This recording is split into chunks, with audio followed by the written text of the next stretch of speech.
నమస్కారం N99 news కి స్వాగతం. హెడ్లైన్ చూద్దాం.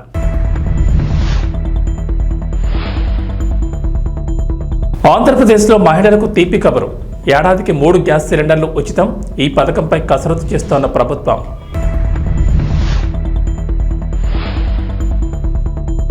సైబరాబాద్ తరహాలో మరో నగరం 4000 ఎకరాల్లో నిర్మాణం. ముచ్చెర్ల ప్రాంతంలో ఏర్పాటు.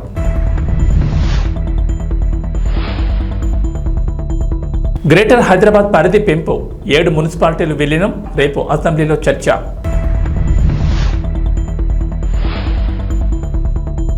తెలంగాణకు రెయిన్ అలర్ట్. పలు జిల్లాల్లో వర్షాలు. ఎల్లో అలర్ట్ జారీ. ఆంధ్రప్రదేశ్లో అధికారంలోకి వచ్చిన కూటమి ప్రభుత్వం ఎన్నికల సమయంలో ఇచ్చిన హామీలను ఒక్కొక్కటిగా అమలు చేస్తోంది. ఇప్పటికే పింఛన్ల పెంపు అమలు చేయగా అన్నా క్యాంటీన్లను ఈ నెల 15 నుంచి ప్రారంభించనున్నారు. అయితే సూపర్ 6 పథకాలకు సంబంధించి ప్రభుత్వం కసరత్తు చేస్తున్నట్టు తెలుస్తోంది. ముఖ్యంగా మహిళలకు ఇచ్చిన హామీల అమలుపై ఫోకస్ పెట్టారు. ముందుగా ఉచిత బస్సు ప్రయాణం ఆగస్టు 15 నుంచి ప్రారంభించాలని భావిస్తున్నారు. ఇప్పటికే దీనిపై కొందరు మంత్రులు ప్రకటన కూడా చేశారు. అలాగే ఆడబిడ్డ నిధికి సంబంధించి కూడా ప్రభుత్వం కసరత్తు చేస్తున్నట్లు సమాచారం. ఈ హామీలతో పాటుగా మహిళలకు ఇచ్చిన మరో హామీ ఏడాదికి 3 ఉచిత గ్యాస్ సిలిండర్లు. ఈ పథకానికి సంబంధించి ప్రభుత్వం విధి విధానాలు రూపొందించే పనిలో ఉన్నట్లు తెలుస్తోంది. రాష్ట్ర వ్యాప్తంగా 1.30 కోట్ల తెల్ల రేషన్ కార్డులు ఉన్నట్లు గుర్తించారు. వీటిలో దీపం పథకానికి అర్హులైన వారిని గుర్తించేందుకు అధికారులు కసరత్తు చేస్తున్నట్లు సమాచారం. ఒక ఇంట్లో ఒకటికి మించి గ్యాస్ కనెక్షన్ ఉంటే పథకం వర్తించదని తెలుస్తోంది. విద్యుత్ బిల్, ఆధార్తో లింక్ అయిన ఫోన్ నెంబర్, చిరునామా, ధృవీకరణ పత్రాలను పరిశీలించి అర్హులను గుర్తిస్తారని చెబుతున్నారు. ఈ పథకానికి సంబంధించిన అర్హతలు, మార్గదర్శకాలు రూపొందించే పనిలో ఉన్నారు. హైదరాబాద్ నగరం వేగంగా విస్తరిస్తోంది. జంట నగరాలు హైదరాబాద్, సికింద్రాబాద్లతో పాటు సైబరాబాద్ పేరిట నిర్మించిన నూతన నగరం వేగంగా అభివృద్ధి చెందుతోంది. ఈ 3 నగరాల చుట్టూ అనేక ఐటీ సంస్థలు, అంతర్జాతీయ సంస్థలు పెట్టుబడి పెడుతున్నాయి. భవిష్యత్ అవసరాల దృష్ట్యా నగరాన్ని మరింతగా విస్తరించేందుకు ప్రభుత్వం కసరత్తు చేస్తోంది. నగరం చుట్టూ గ్రీన్ టౌన్షిప్లు, రీజనల్ రింగ్ రోడ్ వంటి ప్రాజెక్టులు చేపడుతోంది. ఈ నేపథ్యంలో నగర విస్తరణపై తెలంగాణ సీఎం రేవంత్ రెడ్డి కీలక ప్రకటన చేశారు. హైదరాబాద్ పరిధిలో మరో నూతన నగరం నిర్మిస్తామని చెప్పారు. బుధవారం అసెంబ్లీలో ద్రవ్య వినిమయ బిల్లు సందర్భంగా మాట్లాడిన రేవంత్ రెడ్డి రంగారెడ్డి జిల్లా ముచ్చెర్లలో 4000 ఎకరాల్లో కొత్త నగరం నిర్మిస్తామన్నారు. ప్రస్తుతం హైదరాబాద్, సికింద్రాబాద్, సైబరాబాద్ ఇలా 3 నగరాలు ఉన్నాయని చెప్పారు. ముచ్చెర్ల నిర్మించబోయేది 4వ నగరం అవుతుందన్నారు. అక్కడ ఆరోగ్య, క్రీడా హబ్లు ఏర్పాటు చేయనున్నట్లు తెలిపారు. కొత్తగా నిర్మించే నగరానికి మెట్రోతో అనుసంధానం చేస్తామన్నారు. తెలంగాణలోని అన్ని రంగాల్లో అభివృద్ధి సాధించేందుకు వ్యవసాయం నుంచి AI టెక్నాలజీ వరకు పలు రంగాలపై నూతన విధానాలు రూపొందిస్తామన్నారు. హైదరాబాద్ నగరాన్ని మరింతగా అభివృద్ధి చేసేందుకు రేవంత్ సర్కార్ ప్రణాళికలు రూపొందిస్తోంది. అందుకు అవసరమైన కీలక చర్యలు తీసుకుంటోంది. హైదరాబాద్, సికింద్రాబాద్, సైబరాబాద్తో పాటు కొత్తగా రంగారెడ్డి జిల్లా ముచ్చెర్ల వద్ద 4వ సిటీని నిర్మించనున్నట్లు సీఎం రేవంత్ బుధవారం అసెంబ్లీలో ప్రకటించారు.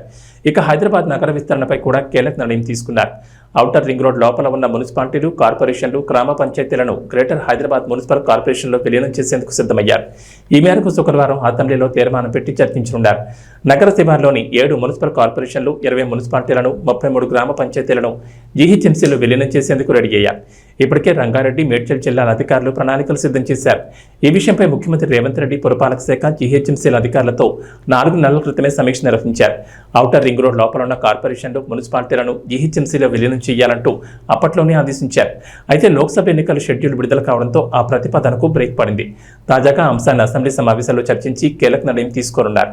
కాగా ప్రభుత్వ నిర్ణయంతో ఈ ప్రాంతాలకు మహద్దశ పట్టనుంది. ప్రస్తుతం అరకొర నిధులతో సతమతమవుతున్న కార్పొరేషన్ల అభివృద్ధికి నిధులు దండిగా రానున్నాయి. ఆంధ్రప్రదేశ్ మంత్రి నారా లోకేష్ OSDగా యువ అధికారి ఆకుల వెంకటరమణ నియమితులయ్యారు. కడప జిల్లా నుంచి ఏరికోరి ఆయన్ను తీసుకొచ్చి మానవ వనరుల శాఖలో మంత్రి నారా లోకేష్ OSDగా నియమించారు. రమణ గతంలో తూర్పుగోదావరి జిల్లా చింతూరు ITDA ప్రాజెక్ట్ ఆఫీసర్గా పనిచేశారు. అక్కడ గిరిజనులకు ప్రభుత్వ పథకాలను అందించడంలో, జీవన ప్రమాణాలు పెంపొందించడంలో కీలక పాత్ర పోషించారు. అక్కడి నుంచి కడప జిల్లా బద్వేలు RDOగా బదిలీ కాగా అక్కడ కూడా సమర్థవంతమైన అధికారిగా ప్రశంసలు పొందారు. ఇప్పుడు నారా లోకేష్ OSDగా నియమితులయ్యారు. ప్రకాశం జిల్లా మార్కాపురానికి చెందిన ఆకుల శ్రీరాములు, లక్ష్మీ నరసింహల కుమారుడు వెంకటరమణ. సాధారణ రైతు కుటుంబంలో జన్మించిన రమణ ప్రభుత్వ కొలువు సాధించాలని టార్గెట్ పెట్టుకున్నారు. చిన్నప్పటి నుంచి కష్టపడి చదివారు. విద్యాభ్యాసం మొత్తం మార్కాపురంలో జరిగింది. 2000లో ఇంటర్మీడియట్ పూర్తయ్యాక బీటెక్ చేయడం కోసం ఏడాది పాటు సొంతంగా ఎంసెట్కు ప్రిపేర్ అయ్యారు. 2001లో 1000 ర్యాంక్ సాధించగా బీటెక్లో చేరారు. 4 ఏళ్లు బీటెక్ తర్వాత క్యాంపస్ సెలక్షన్స్లో ఒక ప్రముఖ ఎలక్ట్రానిక్స్ సంస్థలో 2005లో సర్క్యూట్ డిజైన్ ఇంజనీర్గా ఉద్యోగం సాధించారు. ఆయన ప్రైవేట్ ఉద్యోగం చేస్తూనే ఖాళీ సమయాల్లో తోటి ఉద్యోగులతో కలిసి సమీప ప్రాంతాల్లోని స్కూళ్లకు వెళ్లి అక్కడి విద్యార్థులకు క్లాసులు చెప్పేవాడు. అలా అక్కడ లోటుపాట్లను చూసి ప్రభుత్వ సర్వీసుల ద్వారా మరింత సేవ చేయొచ్చని భావించారు. 2009లో తన ఉద్యోగాన్ని రాజీనామా చేసి సివిల్స్, గ్రూప్స్ ప్రిపరేషన్ వైపు మొగ్గు చూపారు. ఉద్యోగం చేయడం లేదు, ఖర్చులకు డబ్బులు కావాలి. ఇలాంటి సమయంలో వ్యక్తిగత ఖర్చుల కోసం కుటుంబంపై ఆధారపడడం ఇష్టం లేక గ్రూప్ 2, బ్యాంక్, పీఓ వంటి పరీక్షలకు జనరల్ స్టడీస్, కరెంట్ అఫైర్స్ కు ఫ్యాకల్టీగా పనిచేశారు వెంకటరమణ. తెలుగుదేశం పార్టీ ప్రజలు, పార్టీ శ్రేణుల సమస్యలను స్వయంగా తెలుసుకోవడానికి కీలక నిర్ణయం తీసుకున్న సంగతి తెలిసిందే. ముఖ్యమంత్రి నారా చంద్రబాబు నాయుడు, మంత్రులు, పార్టీ ముఖ్య నేతలు అందుబాటులో ఉంటున్నారు. తాజాగా ఆగస్టు నెలకు సంబంధించిన షెడ్యూల్ను టీడీపీ విడుదల చేసింది. స్వయంగా చంద్రబాబు కూడా ఆగస్టు 3, 10 తేదీల్లో ముఖ్యమంత్రి చంద్రబాబు అర్జీలు స్వీకరిస్తారు. అలాగే మంత్రితో పాటుగా రోజుకో ముఖ్యమైన నేత కూడా అందుబాటులో ఉంటారు. టీడీపీ అధినేత చంద్రబాబు సూచన మేరకు ఆదివారాలు మినహా రోజుకి ఎదురు చొప్పున ఆగస్టు 14 వరకు పార్టీ కార్యాలయంలో ఉంటూ వినతులు తీసుకోనున్నారు. ఆ షెడ్యూల్ ఇలా ఉంది. తెలుగుదేశం పార్టీ అధినేత ముఖ్యమంత్రి నారా చంద్రబాబు నాయుడు ఆదేశాలతో మంగళగిరిలోని పార్టీ కేంద్ర కార్యాలయంలో రాష్ట్ర మంత్రులు, టీడీపీ జాతీయ నాయకులు పార్టీ శ్రేణుల కోసం అందుబాటులో ఉంటారని తెలిపారు. కార్యకర్తలు, నాయకులు గమనించాలని ఒక ప్రకటన విడుదల చేశారు. కేంద్ర కార్యాలయంలో అందుబాటులో ఉండనున్న రాష్ట్ర మంత్రులు, టీడీపీ జాతీయ నాయకులు కొద్ది రోజులుగా టీడీపీ కార్యాలయంలో మంత్రులు, ముఖ్య నేతలు ప్రజలకు అందుబాటులో ఉంటున్నారు. వారి సమస్యలను, వినతులను స్వీకరిస్తున్నారు. వాటి పరిష్కారానికి తమ వంతుగా ప్రయత్నం చేస్తున్నారు. పోటీ చేసిన 21 స్థానాలకు గాను 21 స్థానాలను గెలుపొంది దేశ రాజకీయాల్లో సంచలనం సృష్టించిన జనసేన పార్టీ రాజకీయ వర్గాలను సంబరమాచార్యాలకు గురి చేస్తూ మరో కీలక నిర్ణయం ప్రకటించింది. పార్టీ ఎమ్మెల్యేలు, ఎంపీలు ప్రజలకు అందుబాటులో ఉండాలని ప్రకటించి షెడ్యూల్ విడుదల చేశారు ఆ పార్టీ అధ్యక్షుడు, AP deputy CM Konidela Pawan Kalyan. August 1వ తేదీ నుంచి జనసేన ఎంపీలు, ఎమ్మెల్యేలు మంగళగిరిలోని పార్టీ కేంద్ర కార్యాలయంలో ఉండి ప్రజల నుంచి అర్జీలు, పార్టీ శ్రేణుల నుంచి అభ్యర్థనలు స్వీకరించనున్నారు. జనసేన ఎమ్మెల్యేలు, ఎంపీలు ప్రతి నెల కనీసం 2 రోజుల పాటు పార్టీ కేంద్ర కార్యాలయంలో ప్రజలకు అందుబాటులో ఉండాలని జనసేనాని పవన్ కళ్యాణ్ ఇంతకుముందే ఆదేశాలు ఇచ్చారు. ఎమ్మెల్యేలు, ఎంపీలు పార్టీ కార్యాలయంలో అందుబాటులో ఉండి ప్రజల సమస్యలు, వారు ఎదుర్కొనే ఇబ్బందులు విని పరిష్కారాలు సూచించాలని పవన్ కళ్యాణ్ ఆదేశించారు. షెడ్యూల్ ప్రకారం ఉదయం నుంచి సాయంత్రం వరకు ప్రజలకు అందుబాటులో ఉండి వారి నుంచి విజ్ఞాపన పత్రాలు, పార్టీ శ్రేణుల నుంచి వచ్చే అభ్యర్థనలు, సూచనలను స్వయంగా స్వీకరించనున్నారు. అర్ధరాత్రి వాళ్ళకి 12 అయినా కానీ 11 అయినా కానీ ఆ ఎండలో మండుటెండలో నిలబడి మధ్యాహ్నం నుంచి వాళ్ళ క్యూలు వాళ్ళకి వంతు వచ్చే వరకు అలా నిలబడి మరి ఓట్లేసి అంటే ఇవన్నీ చాలా చాలా బాధ్యతనిచ్చాయి. అలాగే ఈరోజు మనం మాట్లాడుకున్నప్పుడు కూడా రేపు మన పవర్ షేరింగ్ ఏంటి ఇవన్నీ కూడా మీకు తెలియజేస్తాను. ఇది మన ప్రతి ఒక్కరికి నా ఉద్దేశం మనందరం అందుబాటులో ఉండాలి. అది మీరు మనందరం కలిపి ఒక సమిష్టిగా ఒక నిర్ణయం తీసుకుందాం. ఒక కమిటీగా ఏర్పడి ఎన్ని రోజుల్లో మనం నియోజకవర్గంలో అందుబాటులో ఉండాలి. అలాగే ప్రభుత్వానికి సంబంధించి సమస్యలకు సంబంధించి ప్రజలకి ఎంతంత ఏ అవసరాలు ఉంటే మనం ఎలా అనుసంధానం చేసుకోవాలి మిగతా మన ఎన్డీఏ పార్ట్నర్స్ తోటి. అలాగే కేంద్రంలో ఇప్పుడు మనకి చాలా చోట్ల మన నియోజకవర్గాల్లో బ్రిడ్జ్ ఒక్కసారి ఓవర్ బ్రిడ్జెస్ కానీ ఇవన్నీ కేంద్ర పరిధిలో ఉంటాయి. అవన్నీ మీరు చేయాల్సింది ఏంటంటే మన నియోజకవర్గపు సమస్యలు ప్రాధాన్యత అంటే యాజ్ పర్ ప్లీజ్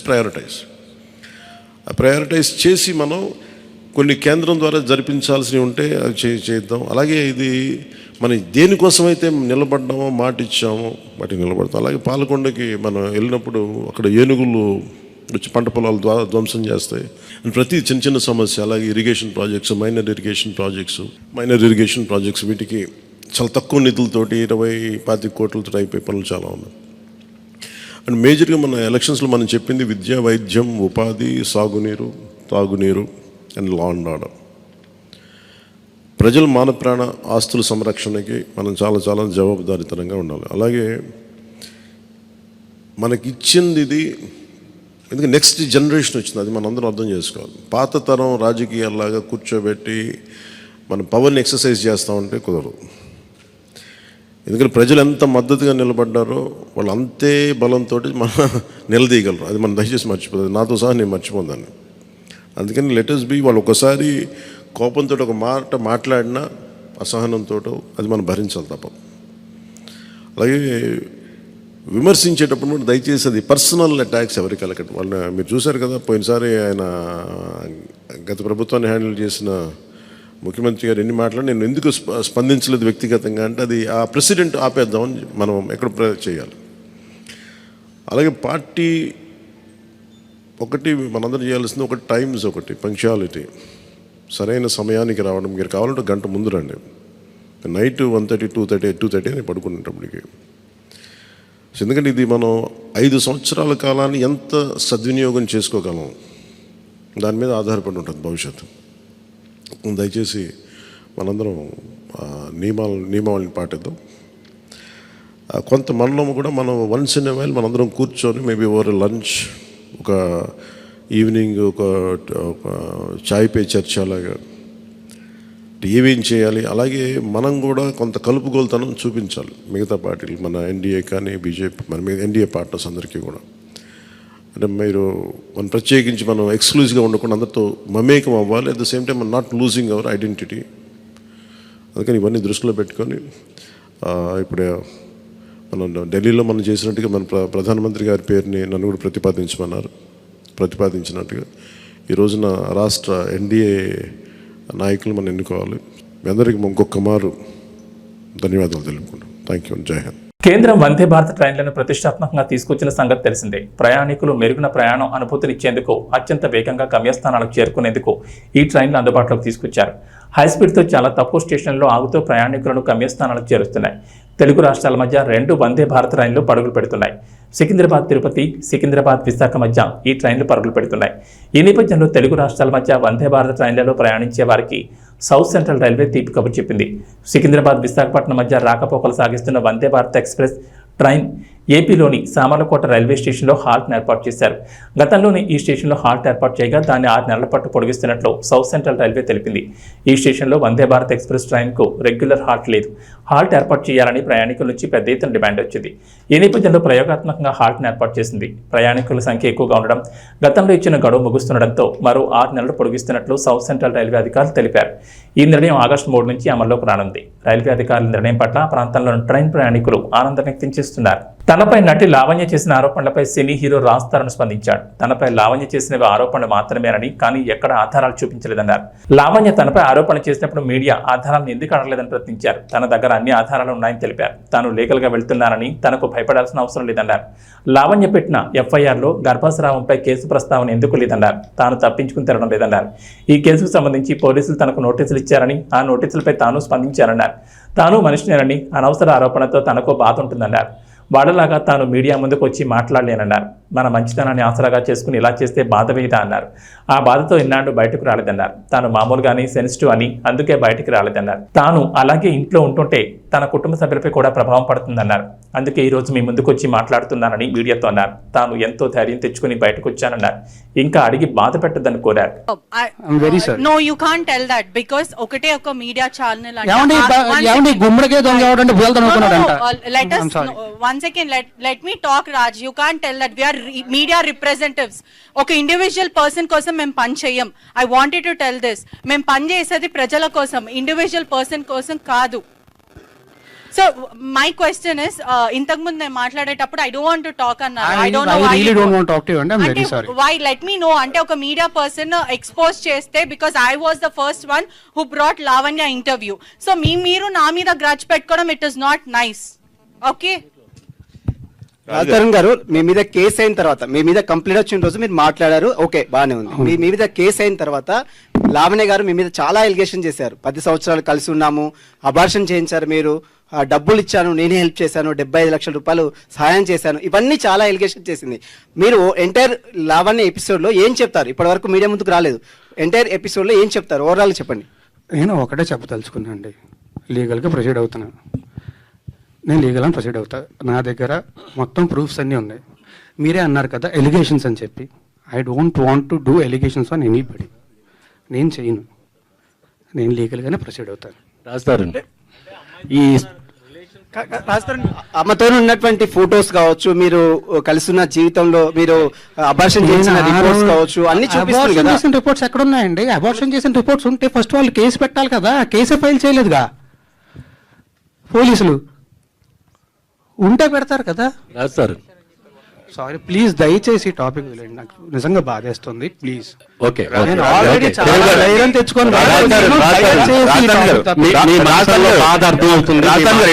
ఇటు ఒకసారి ఇన్ని రోజులు జరుగుతుంది కదా, ఇన్ని రోజులు ఎందుకు హైడ్ అయ్యారు? లేకపోతే ఎందుకు మీరు హైదరాబాద్ లో ఉన్నారా, లేకపోతే ఎక్కడికి వెళ్ళారు? హైదరాబాద్ లోనే ఉన్నా, ఎక్కడికి వెళ్ళలేదు. హైదరాబాద్ లోనే ఉన్నా. ఆబ్వియస్లీ బాధ చేసినోడు బయటికి రావడానికి అదోలా ఉంటుంది. అంటే మీరు నేను చెప్పా కదా, అంటే మీ సెలబ్రిటీ హోదా డ్యామేజ్ అవుతుందని మీకు అనిపించలేదా? ఎందుకు సహనంతో వెయిట్ చేశారు? డ్యామేజ్ అవుతుందన్న భయంతోనే ఇన్నేళ్ళు ఆగానండి. ఓకే, ఆ హోదా డ్యామేజ్ అవుతుందన్న భయంతోనే ఇన్నేళ్ళు ఆగాను. ఓకే, లేకపోతే ఎప్పుడు బయటకు వచ్చేవాడిని కదా. రాజుతారని ఎక్కడండి? బాగుంది బ్రో, వినడానికి చాలా బాగుంది. Thank you very much. ఇక్కడ కాదు, స్టేషన్ మీద నేను ఒక్కడే దొరికి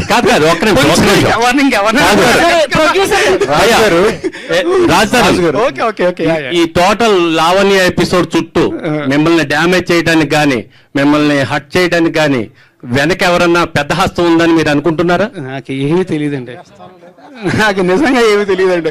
పెద్ద హస్తాలండి ఎవరు ఉంటారండి?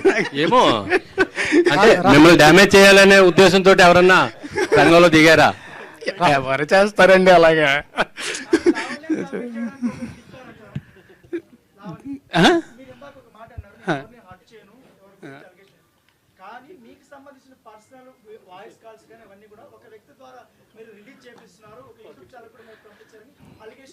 ఏమండి అలా నేను ఒకటి చెప్తా. ఇక్కడ దీనికి మీకు ఒకటి చెప్తాను నేను. ఇప్పుడు అలాగే నా వేరే ఫోన్ కాల్స్, నా వేరే వీడియోస్, నా వేరే వాట్సాప్ చాట్లు ఇవన్నీ బయటకు వచ్చి నేను రిలీజ్ చేసుకున్నాను. అవన్నీ తనకు సంబంధించి ఏంటి? అదే అండి, ఆవిడ క్లియర్గా చెప్పింది కదా, వచ్చి రాస్తారని ఫోన్ నా దగ్గర ఉంది, యాక్సెస్ నా దగ్గర ఉందని చెప్పి. నేను ఎందుకు చేస్తా? అలా చెయ్యాలంటే నా దగ్గర ఇంకా చాలా ఉన్నాయండి, చాలా ఉన్నాయి నా దగ్గర. అవన్నీ పోలీసులకి ఇస్తారా మీరు? నేను లీగల్ గానే ప్రొసీడ్ అవుతాను. పోలీసులకు మాత్రం, పోలీసులకు కూడా కాదు, కోర్టుకి ఇస్తాను, నా లాయర్కి ఇస్తాను, లాయర్ కోర్టులో సబ్మిట్ చేస్తారు. అవునండి, మీరే అంటున్నారు కదా మళ్ళీ అలిగేషన్స్ అని చెప్పి.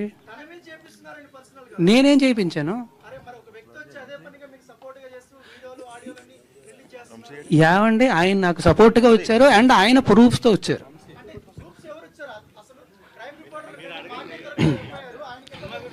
నాకేం తెలుసు, నా దగ్గర లేవు. ఓకే రాజు గారు ఒకటి అంటే ఈ ఇష్యూ, టోటల్ ఇష్యూలో మగవాళ్ళు కూడా బాధితులే, కానీ మగవాళ్లే ఎలిగేషన్ చేయబడుతున్నారు.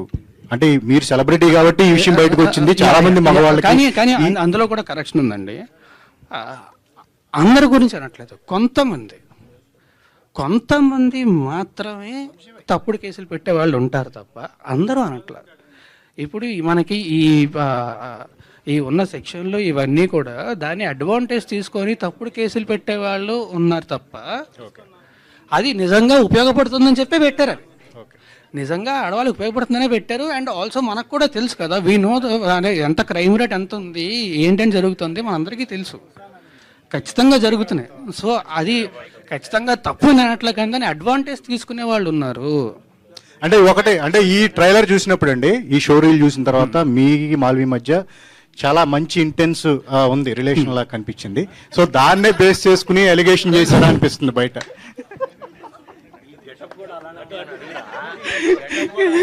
మీరు ఆగస్ట్ 2 థియేటర్కి వెళ్ళి సినిమా చూడండి. శ్రీలంకతో జరిగిన T20 సిరీస్ను భారత జట్టు 3-0తో క్లీన్ స్వీప్ చేసింది. మంగళవారం ఉత్కంఠభరితంగా సాగిన మూడో T20 సూపర్ ఓవర్ వరకు వెళ్ళింది. వాస్తవానికి చివరి 2 ఓవర్లలో శ్రీలంక విజయానికి 9 పరుగులు మాత్రమే అవసరమయ్యాయి.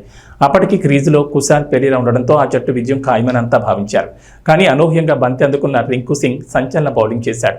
19 ఓవర్లలో 2 వికెట్లు తీసి కేవలం 3 పరుగులు మాత్రమే ఇచ్చాడు. దీంతో చివరి ఓవర్లో ఆ జట్టు విజయానికి 6 పరుగులు అవసరమయ్యాయి. 19వ ఓవర్ను రింకు సింగ్ చేత బౌలింగ్ చేయించి అందరినీ ఆశ్చర్యపరిచిన కెప్టెన్ సూర్యకుమార్ యాదవ్ చివరి ఓవర్లను అనూహ్య నిర్ణయం తీసుకున్నాడు. తానే బౌలింగ్ చేసేందుకు సిద్ధమయ్యాడు. అంతర్జాతీయ T20 క్రికెట్లో ఒకసారి కూడా బౌలింగ్ చేయని సూర్య చివరి ఓవర్ కోసం బంతిని అందుకున్నాడు. తొలి 3 బంతులకు 1 పరుగు కూడా ఇవ్వలేదు. 2 వికెట్లు పడగొట్టాడు. 4వ బంతికి సింగిల్ రాగా సమీకరణం 2 బంతుల్లో 5 రన్స్గా మారింది. అయితే ఇక్కడే సూర్యకుమార్ యాదవ్ చేసిన ఓ తప్పిదం మ్యాచ్ను సూపర్ ఓవర్ వరకు తీసుకెళ్లింది. 5వ బంతిని ఎదుర్కొనేందుకు విక్రమ్ సింగే సిద్ధమయ్యాడు. బంతిని లాంగ్ ఆఫ్ దిశగా తరలించాడు. క్రీజులోని బ్యాటర్లిద్దరూ 2వ పరుగు ప్రయత్నించారు. ఫీల్డర్ కూడా బంతిని నేరుగా బౌలింగ్ ఎండ్ వైపు ఉన్న సూర్యకుమార్ యాదవ్ వైపు విసిరాడు. ఇక్కడే అసలు ట్విస్ట్ జరిగింది. సూర్యకుమార్ త్రోను కీపర్ వైపు విసరకుండా వికెట్లను గిరాటేస్తే మ్యాచ్ సూపర్ ఓవర్ వరకు వెళ్లేది కాదు. 1 పరుగు తేడాతో భారత్ మ్యాచ్ గెలిచేది. సూపర్ ఓవర్లో ఫస్ట్ బ్యాటింగ్ చేసిన శ్రీలంక 2 పరుగులకే 2 వికెట్లు కోల్పోయింది. ఆ తర్వాత తొలి బంతికే సూర్యకుమార్ 4 కొట్టి మ్యాచ్ను ముగించాడు. ఇక వాతావరణ విషయానికి వస్తే తెలంగాణలో వర్షాలు ఇప్పట్లో వీడియోలా కనిపించడం లేదు. గత 10 రోజులకు పైగా రాష్ట్రంలో ఎక్కడొక చోట వర్షాలు కురుస్తూనే ఉన్నాయి. దీంతో దీంతో వాగులు వంకలు పొంగి పొర్లుతున్నాయి. జలాశయాలు నిండుకుండలా మారాయి. ప్రాజెక్టులు జలకళను సంతరించుకున్నాయి. అయితే నేడు కూడా రాష్ట్రంలో వర్షాలు కురుస్తాయని హైదరాబాద్ వాతావరణ కేంద్రం అధికారులు తెలిపారు. ఈ మేరకు పలు జిల్లాలకు హెచ్చరికలు జారీ చేశారు. ములుగు, భద్రాద్రి, ఖమ్మం, మెదక్, ఆదిలాబాద్, మంచిర్యాల, నిర్మల్, కామారెడ్డి జిల్లాల్లో భారీ వర్షాలు కురుస్తాయని చెప్పారు. ఈ మేరకు ఆయా జిల్లాలకు ఎల్లో అలర్ట్ జారీ చేశారు. ఇక తెలంగాణ వ్యాప్తంగా మిగిలిన జిల్లాలో ఓ మోస్తరు వర్షాలు కురిసే ఛాన్స్ ఉందని చెప్పారు. పశ్చిమ భారత్లో రుతుపవనాలు చాలా యాక్టివ్గా ఉన్నాయని వాతావరణ శాఖ అధికారులు తెలిపారు. గుజరాత్, కేరళ దగ్గర ద్రోణి ఉందని, అరేబియా సముద్రంలోనూ ఓ తుపాను సుడి ఏర్పడిందని చెప్పారు. వీటి ప్రభావంతో రాష్ట్రంలో 5 రోజుల పాటు వర్షాలు కురిసే ఛాన్స్ ఉందన్నారు. మధ్యాహ్నం 3 తర్వాత పశ్చిమ తెలంగాణ, సాయంత్రం 5 తర్వాత హైదరాబాద్ తదితర ప్రాంతాల్లో తేలికపాటి నుంచి ఓ మోస్తరు వర్షాలు కురుస్తాయన్నారు. పలు చోట్ల భారీ వర్షాలకు ఛాన్స్ ఉందని చెప్పారు. బలమైన ఈదురుగాలులు కూడా వీచే ఛాన్స్ ఉందన్నారు. గంటకు 30 కిలోమీటర్ల నుంచి 40 కిలోమీటర్ల వేగంతో గాలులు వేస్తాయన్నారు. ఉరుములు, మెరుపులతో పిడుగులు పడే అవకాశం ఉందని చెప్పారు. వర్షం కురిసే సమయంలో బయటకు రావద్దని అధికారులు హెచ్చరించారు. అత్యవసరమైతే తప్ప బయటకు వెళ్లొద్దని సూచించారు. ఏవీ బులెటిన్ విశేషాలు. నమస్కారం.